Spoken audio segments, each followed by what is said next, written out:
चौपाल का सगला दर्शका ने राम राम सा भाई दर्शक भाई बहनों में चौपाल के माध्यमों नई नई जानकारी आप सभी के लिए ले रहा जो सीधी सीधी आप सभी की जिंदगी जुड़ेड़ी हुए। आज चौपाल में आप डिजिटल इंडिया के बढ़ते कदमा पे बातचीत कर आज को युग जो है डिजिटल युग है। आज आपने कोई भी काम करना हो, चाहे वो बैंक को संबंधित हो, शिक्षा हो संबंधित हो या स्वास्थ्य हो संबंधित हो, आप घर बैठा आसानी हो अपने समय और पैसा की बचत कर वो काम कर सका। हाँ, तो आइए आज की चौपाल के माध्यम हो चला कि डिजिटल इंडिया कार्यक्रम के माध्यम हो आप कौन कौन सा यान का काम है जो आसानी हो घर बैठा कर सका। और इस विषय पे जानकारी देवा खातर आपने सागे जो मेहमान पधारा है वे है सीताराम स्वरूप जी। सीताराम जी, आपको माँ की चौपाल कार्यक्रम में बहुत बहुत स्वागत है। आप संयुक्त निदेशक है राजस्थान जन आधार प्राधिकरण के मायने। सीताराम जी, आज आप डिजिटल युग की बात कर रहे हैं। हाँ, आज आप डिजिटल इंडिया के बढ़ते कदमा पे बातचीत कर रहे हैं, तो आप सब पहले जो वहाँ का दर्शक है बना वो बताओ कि डिजिटल इंडिया है काई, डिजिटल युग है काई। देखिए अलकेश, ये हम कुछ चीज़ें पहले भी दूरदर्शन के दर्शकों को बता चुके हैं कई दूसरे कार्यक्रमों में, लेकिन मैं फिर से दो चीज़ें इसके एस्पेक्ट हैं दो चीज़ें हैं जिनको आपको समझना बहुत ज़्यादा ज़रूरी है इसके बारे में। एक तो ये कि डिजिटल इंडिया जो है विशेषतया जो अपनी जो सेवाएं हैं, जो सरकार जो सेवाएं देती है, उनको डिजिटल के माध्यम से या किसी इंटरनेट के माध्यम से कैसे लोगों तक पहुंचाया जाए, उनके डोर स्टेप तक या घर के समीप कैसे पहुंचाया जाए, इस पूरे के पूरे तंत्र को हम डिजिटल के नाम से जान सकते हैं। लेकिन डिजिटल को फिर थोड़ा सा एक समझने की आवश्यकता है। इसकी तीन चरण होते हैं। एक होता है डिजिटाइजेशन, जिसमें हम हाथ से लिखी हुई जो इबारतें हैं, जो आप फाइलों में लिखते हैं या जिस भी चीज़ में हम नोट बनाते हैं, इसको अगर मैंने टाइप करके और किसी इसमें डॉक्यूमेंट में और कंप्यूटर में डाल दिया तो ये डिजिटाइजेशन हो जाता है।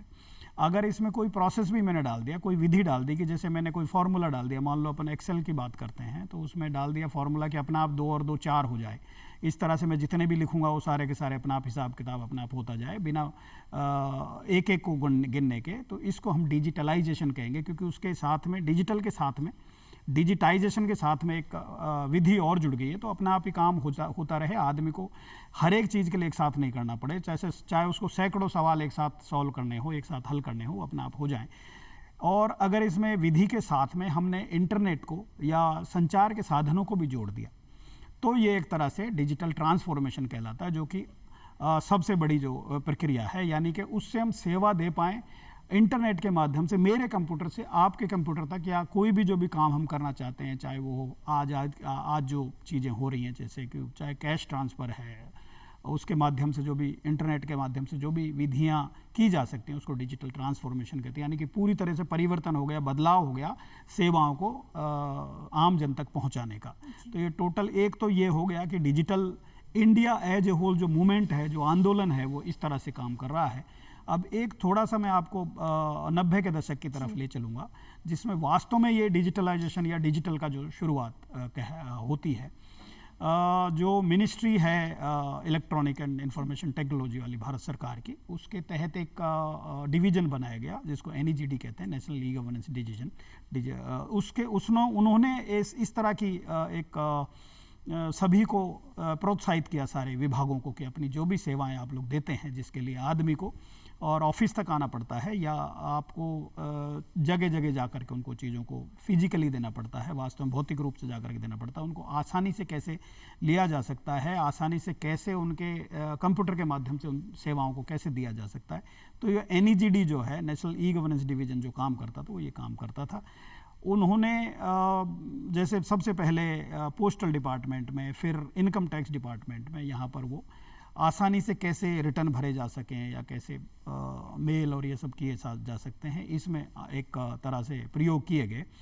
तब जा कर के ये बाकी विभागों को भी इसमें प्रोत्साहित करके और उन्होंने डिजिटल में विधियों को कन्वर्ट करना शुरू किया।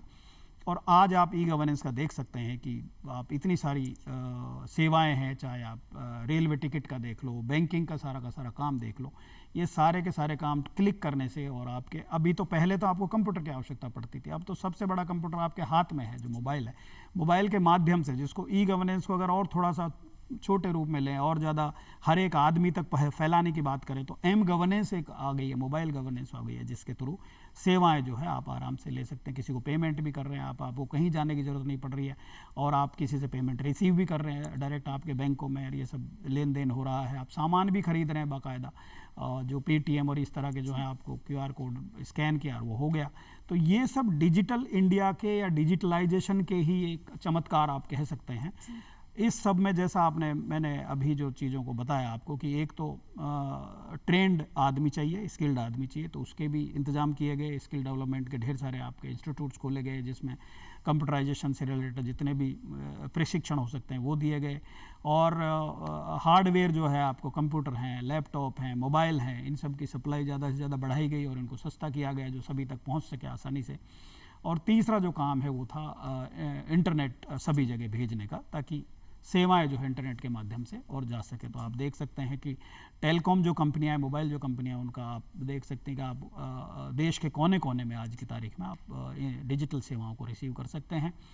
और साथ में जो शुरुआती दौर में जो ऑप्टिकल फाइबर से जो बिछाए गए उससे संबंधित जितना भी BSNL का शुरू में रहा, फिर बाद में बाकी कंपनियों ने भी आ करके इसमें पार्टिसिपेट किया। और आज की तारीख में फिर क्वेश्चन आया इसमें कि भाई ये स्पीड थोड़ी स्लो है, ये सब है। तो आप देखते हैं कि 2G आया, फिर 3G आया, 4G आया, 5G लॉन्च किया है अभी गवर्नमेंट ऑफ इंडिया ने, आप देख सकते हैं। तो अभी जो स्पीड होगी वो इतनी ज़्यादा है कि आप बड़ा बड़ा कंटेंट, जिसमें आप देख सकते हैं कि OTT जो प्लेटफॉर्म है जिसके माध्यम से टीवी पे आप देख सकते हैं कि रेगुलर जो चैनल है उनकी बजाय आप और बाकी प्रोग्राम भी देख रहे हैं उसमें। तो ये इतनी स्पीड में इतने बड़े बड़े जो वीडियो हैं, जो पिक्चर्स हैं, वो इतनी आसानी से आपके और मोबाइल पे आप देख पा रहे हैं। ये सारा का सारा आप समझिए डिजिटल इंडिया का ही कमाल है। जी, बहुत बढ़िया बात आप सीताराम स्वरूप जी बताइए कि भाई डिजिटल एक टाइम यान को जब आपा ने बहुत लंबी लाइना में कतारा में खड़े होना पड़ता, लेकिन आज आपने कोई भी काम करना है तो आपने एक बटन दबाना है। और बहुत अच्छी बात आप बताइए कि आज तो अपने हाथ में मोबाइल है जी का भाई आप कोई भी टिकट बुक करा सका, आप कोई जन आधार कार्ड बनवा सका, आप कोई भी यान को काम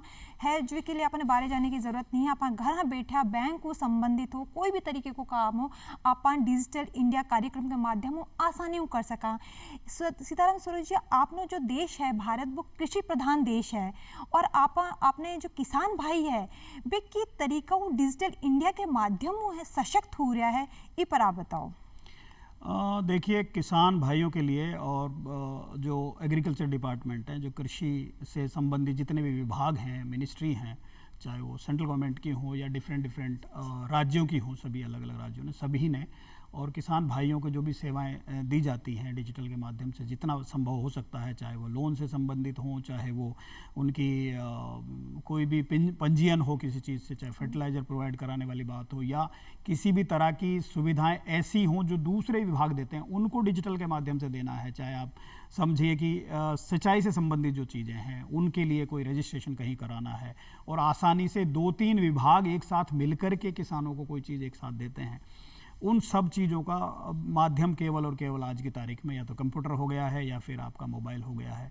सारे के सारे आपको आवेदन उसी के माध्यम से दिए जा सकते हैं, और किसानों को जो है कहीं जाने की बहुत ज़्यादा आवश्यकता नहीं पड़ती है, बार बार किसी भी जगह के चक्कर लगाने की आवश्यकता नहीं पड़ती, चाहे वो बैंक हो, चाहे वो सरकारी ऑफिस हो, दफ्तर हो, वहाँ पर कुछ भी करने की ऐसी आवश्यकता नहीं है। दूसरी बात है, बात करेंगे हम किसानों से लेने की। ये तो वो किसान को कोई चीज़ देनी है तो किसानों से कोई उनके प्रोडक्ट हैं, उनके उत्पाद हैं, उनकी फसल हैं और फसलों का बीमा है, ये सब कुछ आज की तारीख में डिजिटली संभव है, क्योंकि मंडी के जो रेट्स हैं, ये सब चीज़ें, ई मंडी है, इस तरह के कई पोर्टल्स बन गए हैं जिनके माध्यम से आप रेट्स केवल अपनी आसपास की मंडियों की नहीं, आप इंटरनेशनल मंडियों की, नेशनल मंडियों की, जहां भी आप राष्ट्रीय स्तर पर जहां मंडियों में आपका उत्पाद बहुत अच्छी रेट में मिल रहा है, आप रेट देख सकते हैं और वहां आपका उत्पाद जो है पर्टिकुलर एजेंट से बात करके अपना उत्पाद वहाँ पहुँचा सकते हैं।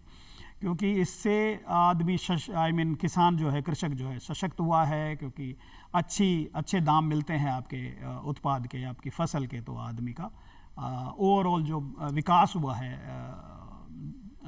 ग्रामीण क्षेत्रों में किसानों के माध्यम से वो बहुत ज़्यादा आगे बढ़ा है। और इसमें डिजिटल इंडिया का इसी वजह से बहुत ज़्यादा बड़ा योगदान है इस मामले में, कि किसानों को बेसिकली ना केवल बिजनेस के व्यापारियों के नज़दीक ला दिया है डिजिटल जो प्लेटफॉर्म है उन्होंने, बल्कि उनको और ज़्यादा उनकी सुरक्षा के लिए, उनकी फसल की सुरक्षा के लिए और बीमा कंपनी और इन सब के माध्यम से उनको थोड़ा एश्योर भी किया है कि मैंने जो कुछ किया है या थोड़ा बहुत कोई नुकसान हुआ है उसका मुझे भरपाई जो है दूसरी माध्यमों से मिलेगी। ये सारा का सारा जो काम है पूरा का पूरा डिजिटल के माध्यम से संभव हो पाया है। तो किसानों के लिए बहुत सारी योजनाएं जो डिजिटल के माध्यम से दी जा रही हैं, सेवाएं जो दी जा रही हैं, प्रदायगी की जा रही है, वो सारी की सारी जो है हमेशा ही अच्छा योगदान कर रही है। बहुत बढ़िया जानकारी आप सीताराम स्वरूप जी माँ का दर्शका ने दियो कि भाई आपने जो ग्रामीण भाई बहन है वे घर बैठा इंटरनेशनल लेवल पे कोई भी मंडी का जो भाव है वे जान सके, वे अभी जान सके कौन सी फसल बाने लगानी चाहे, कौन सी फसल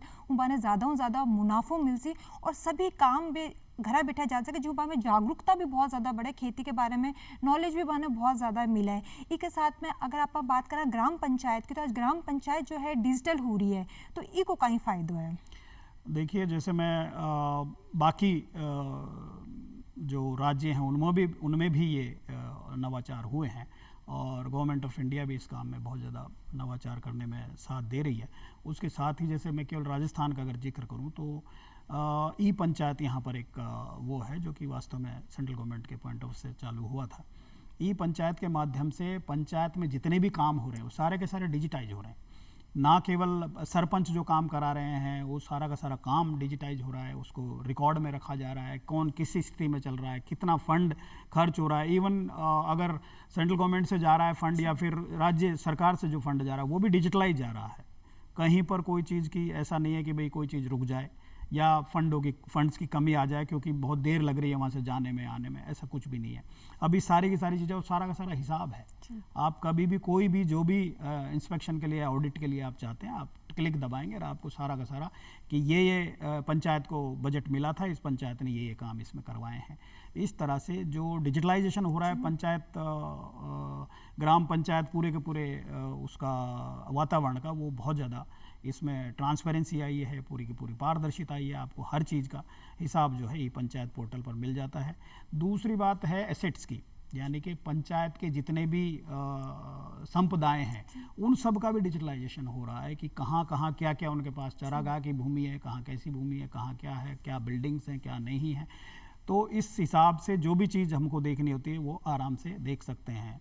कई और भी प्रोग्राम है, जैसे ई ग्राम एक प्रोग्राम है, उसमें ना केवल संपदाओं का पूरा डेटा है, पूरा का पूरा आंकड़े हैं, बल्कि कौन सी चीज़ कहाँ किस स्थिति में है ये भी। तो इससे क्या है, विकास करने के लिए कोई भी अगर निर्णय यहाँ राज्य स्तर पर या सेंट्रल स्तर पर कोई चीज़ की जानी है तो उसमें आराम से एक साथ आपके पास डैशबोर्ड पे पर्टिकुलर पंचायतों का बाकायदा डेटा है कि यहाँ ये चीज़ें पॉसिबल हैं, क्योंकि उसमें स्कूलों का डेटा, कौन सी स्कूल कहाँ है, कितनी उच्च प्राथमिक स्कूल हैं, कितनी सीनियर सेकेंडरी स्कूल हैं, सभी का है। कॉलेजेस हैं तो आसपास में उनका भी डेटा है। तो ग्राम पंचायत का सारा डेटा आप समझिए एक टोकरे में भर करके एक ही जगह पे आप कभी भी किसी भी चीज़ को क्लिक करके और पता लगा सकते हैं। जी, आप खुद ऑनलाइन हर चीज़ देख सकते हैं। जी, सीताराम स्वरूप जी, शिक्षा जो है मतलब बहुत जीवन की एक आधारभूत कहते हैं ज़रूरत है, शिक्षित होना बहुत ज़्यादा ज़रूरी है। अगर आप शिक्षा की बात करें तो डिजिटल इंडिया कार्यक्रम के माध्यमों की प्रकार जो शिक्षा है वह दी जा रही है। आप मेरे ख्याल से ये पहले भी था, पर कोविड के बाद हम देख सकते हैं कि इसमें बहुत ज़्यादा बड़ा बदलाव आया है, रिवोल्यूशन आया है, क्योंकि इसकी आवश्यकता को समझा गया है सही मायने में। वो डिजिटल शिक्षा कहें या डिजिटली एजुकेशन इम्पार्टिंग कहें, जो इसका जो सारा का सारा जो बहुत ज़्यादा बड़ा मूवमेंट जो हुआ है, आंदोलन टाइप का हुआ है, वो कोविड के दौरान हुआ है, आप लोगों ने देखा ही है। और इसमें 2-3 तरह से मैं कहूँगा कि बदलाव आया है। एक तो सब जगह, जैसे मैंने कहा कि जो भी साधन हैं डिजिटल को आप तक पहुंचाने के, चाहे वो मोबाइल हो, चाहे लैपटॉप हो, चाहे आपके डेस्कटॉप कंप्यूटर्स हों, उन सब के माध्यम में लाने के लिए और एक कंटेंट तैयार करने वाली टीम अलग होती है कि वो हर एक क्लास का कंटेंट डेवलप हुआ है, डिजिटलाइज हुआ है, उसको सब कुछ को आपको दिखाने के लिए। दूसरी बात ये आपकी लाइव इंटरेक्शंस चालू हुए हैं, ठीक है, जो वीडियो कॉन्फ्रेंसिंग के माध्यम से ही संभव थे। वो अभी इस तरह के प्रोग्राम्स बनाए गए हैं कि आप डायरेक्टली स्टूडेंट्स केवल पढ़ाई नहीं कर रहे हैं, केवल उसके साथ में पूछ भी सकते हैं, क्वेश्चंस पूछ सकते हैं, उनके लाइव जवाब मिल सकते हैं आपको। तो और ऐसा नहीं है कि जो रेगुलर नियमित जो पढ़ाइयाँ हैं, चाहे स्कूल की हों या कॉलेज की हों, केवल वही नहीं है। आप किसी नौकरी के लिए जो तैयारियाँ कर रहे हैं, यहाँ तक कि आप किसी इंटरव्यू के लिए प्रिपेयर कर रहे हैं, चाहे प्राइवेट सेक्टर हो चाहे गवर्नमेंट सेक्टर हो, वो सारे के सारे आपको और डिजिटली शिक्षा के पोर्टल्स पे आज की तारीख में अवेलेबल हैं। अब इससे दुनिया को बहुत छोटा कर दिया है। मैं शिक्षा जगत की ही कहूँगा कि आप बॉम्बे में बैठ करके या इवन बाहर बैठ करके, बाहर की यूनिवर्सिटीज़ जो हैं, विदेशों की यूनिवर्सिटीज़ हैं, वहाँ के प्रोफेसर से आप लोग इंटरेक्ट कर रहे हैं, आप उनसे क्वेश्चन आंसर पूछ रहे हैं, उनके साथ में अपने कॉन्सेप्ट क्लियर कर रहे हैं, अपना टाइम मिला करके कि भाई किसी में वहाँ मान लो दिन है या रात है, तो जो भी समय उनके लिए वो रहता है, सूटेबल रहता है, वो कर करके उचित जो रहता है वहाँ आपस में बात करके। और पढ़ाई जो है आज की तारीख में आपके केवल लगन पे निर्भर रह गई है और उसमें संसाधनों की कोई कमी नहीं रही है। उसका चमत्कार केवल डिजिटल इंडिया का ये समझे, या डिजिटली जो चीज़ें आ रही हैं उसी का चमत्कार समझे कि आज आप ऐसा नहीं कह सकते कि भाई मैं वहाँ जा कर के रहना है, कमरा लेना है, वहाँ इतने सारे संसाधन आपको जुटाने पड़ेंगे। नहीं, आप घर पर बैठ कर ही आप डिग्री प्राप्त कर सकते हैं। कोई एग्ज़ाम देने के लिए उसके पॉइंट ऑफ से आपको साल में 1-2 बार ही आपके घर से बाहर निकलना रहेगा, अदरवाइज आप सारे वो काम कर सकते हैं जो भौतिक रूप से आपको जा करके करने रहते हैं। तो शिक्षा जगत में ये बहुत बड़ा एक ये हुआ है, रिवोल्यूशन आया है, आंदोलन आया है। दूसरी चीज़ें जो हैं वो आप जैसा देख सकते हैं कि भाई कई चीज़ें ऐसी हैं जो पढ़ाई करने के लिए आवश्यक हैं, एजुकेशन के लिए आवश्यक है, उसमें छात्रवृत्ति सबसे बड़ी चीज़ है। तो छात्रवृत्तियों का जो डिजिटलाइजेशन हुआ है, छात्रवृत्ति का जो हिसाब किताब का रहा है, पहले बड़ी चीज़ें होती थी या अटक जाती थी छात्रवृत्तियाँ, कहीं फंड अटक गए, कहीं क्या हो गया। आज की तारीख में आपको सारा का सारा डिजिटली अवेलेबल है, प्रोवाइड करने वाले भी और जो लेने वाले हैं उनके लिए भी सब कुछ जो है डिजिटलाइज्ड। जी, बहुत बढ़िया बात आप बताइए सीताराम स्वरूप जी कि अपने अंदर लगन होनी आवश्यक है पढ़ाई के लिए। बाकी डिजिटल इंडिया कार्यक्रम के माध्यमों शिक्षा ने लिए बहुत सारी सुविधाएं मिल गई। अपन घर बैठा कोई भी जगह कोई भी एजुकेशन जो है आसानी अपन ले सका। हाँ, एक साथ सीताराम स्वरूप जी आज आप ऑनलाइन की बात करें, जो ऑनलाइन बैंकिंग की बात करें, यूपीआई की बात करें, आजकल फ़ोन पे, गूगल पे काफ़ी कुछ चल रहा है जो आप पैसा को जो है आदान प्रदान आसानी कर सका। लेकिन वो आदान प्रदान करते टाइम कई सावधानियाँ बरतनी चाहे और माँ का दर्शक आप जानना चाहे। हाँ, ये बहुत ही अच्छा सवाल आपने किया है और ये बहुत ज़्यादा ज़रूरी है आज की तारीख में, क्योंकि हम देखते हैं आज फ्रॉड जो है इंटरनेट के माध्यम से या ऑनलाइन पेमेंट्स के माध्यम से बहुत ज़्यादा बढ़ रहे हैं।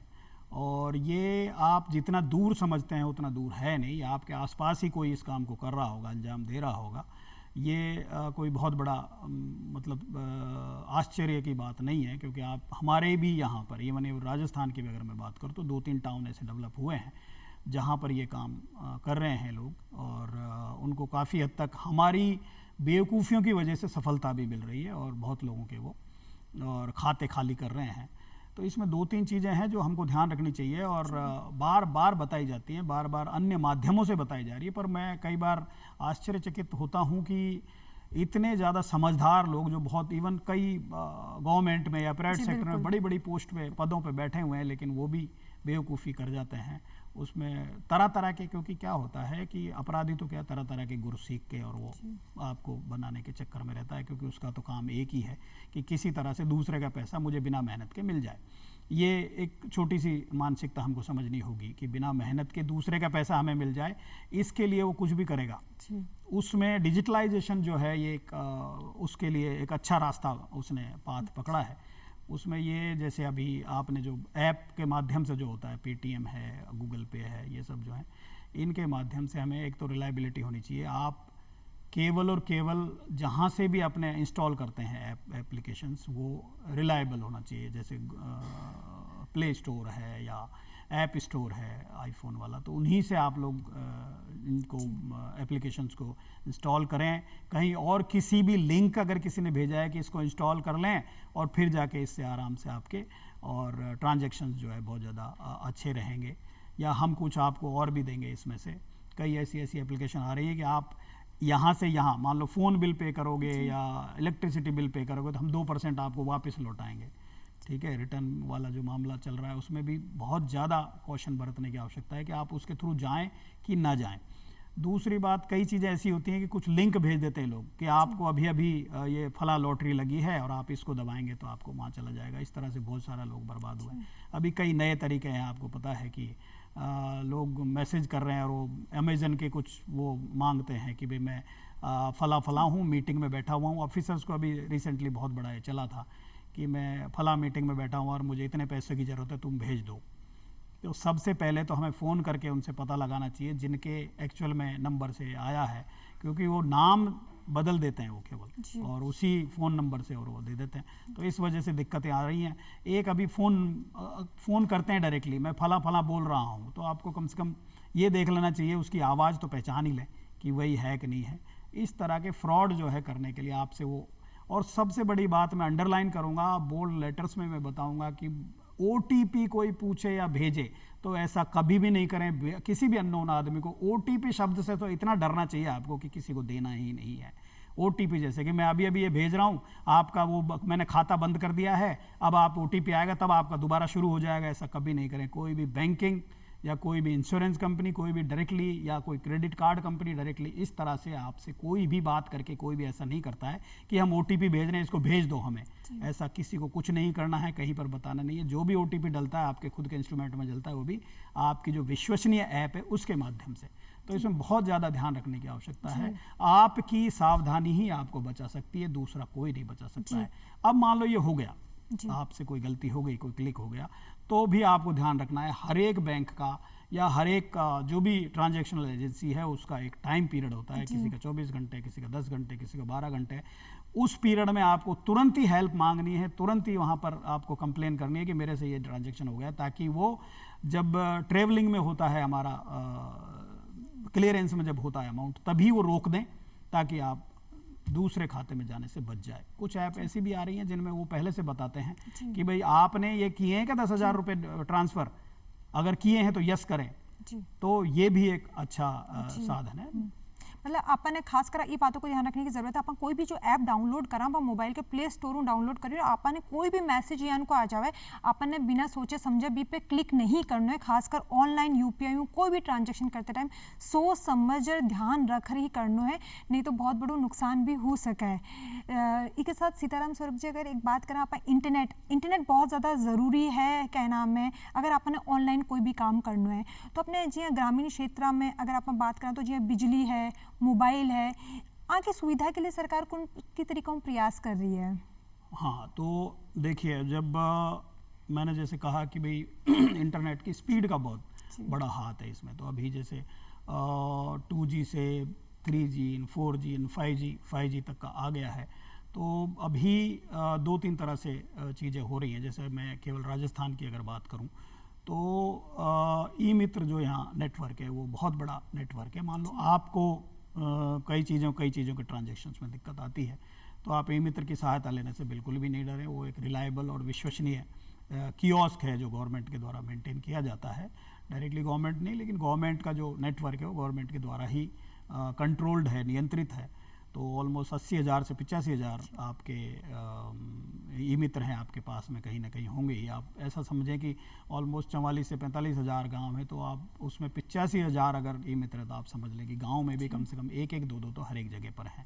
तो हमें इंटरनेट का जो सुविधाएं हैं उनके पॉइंट ऑफ से आप वहाँ तो जा कर के आप ले ही सकते हैं। खुद के जो आपके साधन हैं, डिवाइसेज है, चाहे मोबाइल हैं, लैपटॉप है, उनके माध्यम से आप इंटरनेट का ले ही सकते हैं। क्योंकि अभी तो सारी की सारी जो टेलीकॉम कंपनियां हैं अपना विस्तार कर रही हैं और नई नई योजनाएं आपके लिए ला रही हैं। दूसरी बात, गवर्नमेंट की तरफ से जो ऑप्टिकल फाइबर्स के माध्यम से जो काम होते थे, अभी और भी ढेर सारे प्रावधान किए जा रहे हैं ताकि गवर्नमेंट जो है ज़्यादा से ज़्यादा इंटरनेट की सुविधा और गांव-गांव पहुंचा सके। जहां तक अगर राजस्थान गवर्नमेंट का सवाल है तो पंचायतों पर भी ऑलमोस्ट 50 मीटर की दूरी पे तो फ्री वाईफाई भी प्रोवाइड कराया जा रहा है कि वहाँ पर ये काम किया जा सके कि इंटरनेट आसानी से बिना किसी हर्डल के, बिना किसी परेशानी के मिल जाए, ताकि आप डिजिटल सेवाओं का फ़ायदा उठा सकें। जी सीताराम स्वरूप जी, आप डिजिटल इंडिया कार्यक्रम की जो जानकारी है, बहुत ही बढ़िया जानकारी माँ के दर्शका ने दी। आपको माँ के चौपाल कार्यक्रम में पधारवा के लिए बहुत बहुत धन्यवाद। ग्रामीण भाई बहनों, आज की चौपाल में बस इतो ही।